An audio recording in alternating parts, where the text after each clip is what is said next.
I had barely shut off the engine when a voice sliced through the quiet, a voice that would kick off the strangest week I've ever lived. "Excuse me. What do you think you're doing?" The sharp, high-pitched tone came from the sidewalk. I looked up to see a woman in a blindingly bright pink cardigan, hands on her hips, like she personally owned every inch of pavement on the block. Her hair was wound into curls so tight they could have bounced bullets, and she stared at my truck as if it had committed a felony. I was still sitting in my own driveway. My driveway. I stepped out, brushing dust from my jeans. "Just parking on my property, ma'am." She gave a snort. "Your property? This is HOA jurisdiction. You can't just put that." She waved at my truck like it was leaking toxic fumes. I almost laughed. She had to be joking. "It's my land. Bought it 2 years ago. The truck stays." Her lips curled into a smile that had zero warmth. "Not for long. I'll see to that."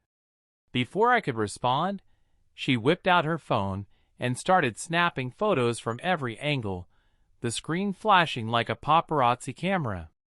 "This is going straight to the board," she hissed. "They'll fine you until you regret ever parking here." "Well," I said calmly, "you do that, and I'll keep parking here." She gasped like I'd insulted her ancestors. "We'll see about that." And she didn't leave. She stood across the street for the next hour, glaring at me like an angry guard dog while making loud phone calls. Bits of her rants floated through the air. Code violation, unauthorized vehicle, impound order.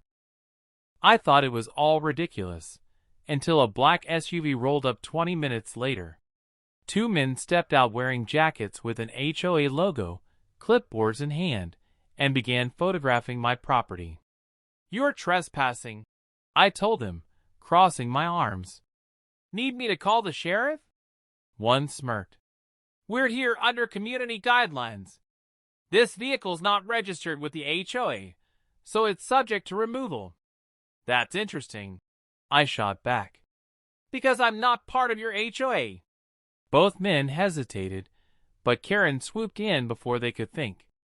"He's lying. This is within the association's jurisdiction. Take it away."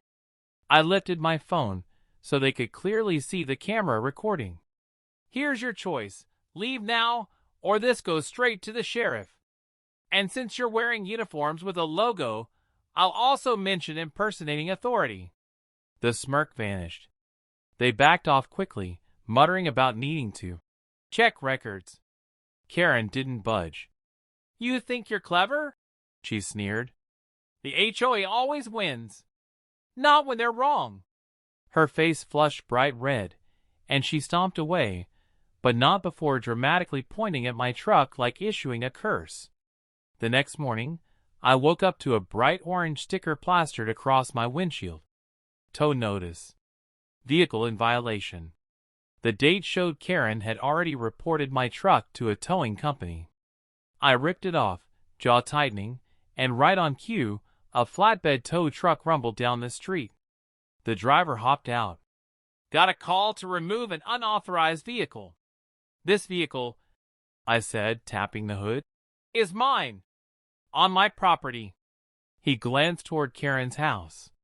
She was in the window, waiting for him to continue. The driver sighed. "Look, sir, I have an order."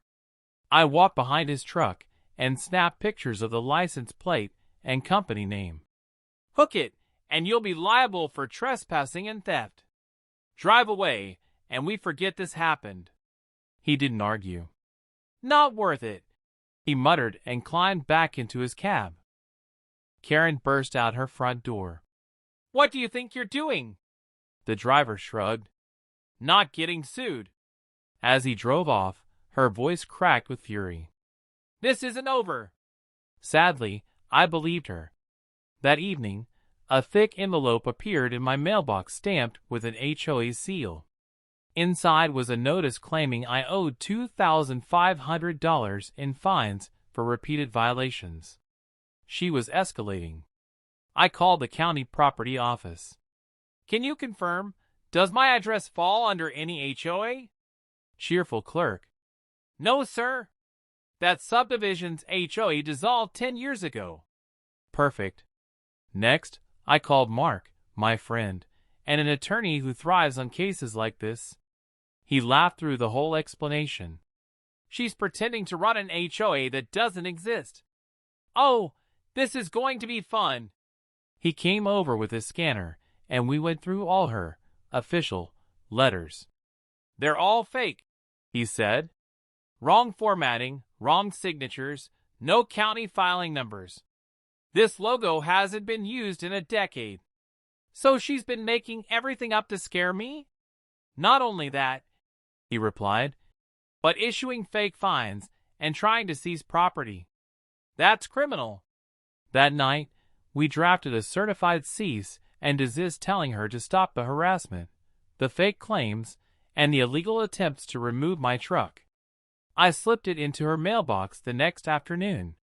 At 3:15 p.m., she pounded on my door, clutching the letter like it had personally insulted her family name. How dare you threaten me? She snapped. You've been warned, I said calmly. Next step is law enforcement. She let out a brittle laugh. Police won't do anything. Everyone knows me here. Good, I said. Then they'll recognize you when they arrest you. That night, I caught movement on my security cameras. Karen creeping around my driveway with a flashlight. She knelt beside my truck, twisting at the tire's valve. Mark had been right. Get proof. By morning, I had copies saved on 3 USB drives. The next day, I called the sheriff's office. Officer Daniels listened carefully, and when I showed him the footage, he shook his head. That's trespassing and attempted vandalism. You can press charges. We planned for him to quietly observe that evening. At 9:05 p.m., Karen appeared again, dressed in all black, holding a wrench and another envelope. She crouched by my tire. Evening, ma'am, Daniel said as he stepped from the shadows. What exactly are you doing? She froze. Oh, thank goodness. This vehicle is illegally parked under HOA. There is no active HOA, he interrupted. And this is not your property. Her face went pale. He continued. You were warned to leave this man alone. Instead, you issued fake fines, trespassed, and tampered with his vehicle. She stuttered. This is insane. He's lying. I walked out, holding printed screenshots. Funny. My cameras disagree. Daniels didn't hesitate. Ma'am, turn around. You're under arrest for harassment, trespassing, and attempted vandalism. The cuffs clicked. Her composure shattered. You can't do this. I was protecting the neighborhood. You were breaking the law, Daniel said as he guided her to the patrol car. Neighbors peeked out from behind curtains, whispering as the self-appointed queen of the block got escorted away. The next morning, word had spread everywhere. Mark called laughing. You're officially a local legend. People say you took down the HOA single-handedly. But Karen wasn't finished. 3 days later, I received a letter from her lawyer accusing me of defamation, emotional distress, and damaging her community status. Mark read it and scoffed. Completely baseless. We filed a restraining order. With the footage, the sheriff's report, and her fake documents, the judge approved it instantly. For the first time in weeks, the street was quiet. Then, a week later, a moving truck pulled up to her house. Karen stood in the driveway, pale, exhausted, glaring at me while movers carried her things out. A neighbor whispered.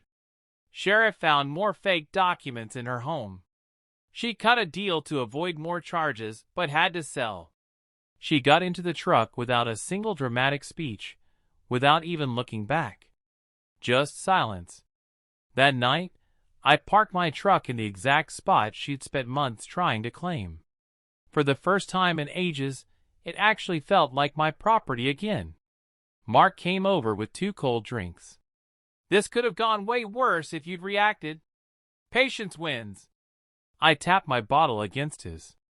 And cameras. Never forget the cameras. We laughed, but I looked across the now empty house and wondered if this was truly over. People like Karen don't disappear easily. They just relocate. New place, same chaos. And if she ever resurfaces, I'll be ready.